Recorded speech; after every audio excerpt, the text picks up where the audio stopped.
So hello guys, আমি সৌম্য একটা নতুন ভিডিওতে সবাইকে ওয়েলকাম। আজকে সকাল সকাল আমি বেরিয়ে পড়েছি পড়তে যাবো বলে। চলো স্টেশনের দিকে যাওয়া যাক। চলে এসেছি স্টেশনে, আর এখন যাবো টিকিট কাউন্টারে টিকিটটা কাটবো। 10 টাকা দিয়ে কেটে নিয়েছি টিকিট, হাওড়া রিটার্ন। তো এখন যাওয়া যাক। ট্রেনও চলে এসেছে, ট্রেনেও উঠে পড়েছি আর নেমে পড়েছি হাবড়ায়। ওভারব্রিজ দিয়ে যাওয়ার সময় একটা কথা মনে পড়লো, মা বলে লেখাপড়া করে যে গাড়ি ঘোড়া চড়েছে, তাই জন্য রোজ আমি ট্রেনে উঠি। 3 hours later. 3 ঘন্টা ধরে ফিজিক্সের অঙ্কের সাথে যুদ্ধ করে আমার খুব খিদে পেয়ে গেছে, তাই জন্য আমি চলে এসেছি হাবড়া স্পেশাল মোড়ের কচুরির দোকানে। তারপর এখানেও ভিড় ঠেলে ঢুকে গেছি। কাকা দুটো কচুরি দাও তো। কাকুকে 10 টাকা দিলাম, আর কাকু তারপরে আমায় কচুরিটা দিল। একটুকুও বিশ্বাস করলো না কাকু আমায়। ট্রেনে চলে এসেছিলো, আমিও ট্রেন ধরে চলে এসেছি বিরায়, আর হেঁটে হেঁটে বাড়ির দিকে যেতে লাগছি।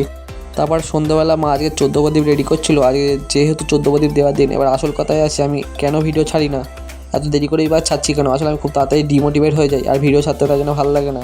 তারপর সবাই মোটিভেট করার পরে আবার ভিডিও রেডি করে ছাড়ি। তারপরে নিজেকে মোটিভেট করার জন্য চলে এসেছিলাম আমি জিমে। তো আজকে জিমে একা নয়, আমার সাথে আজকে পৃথ্বীও।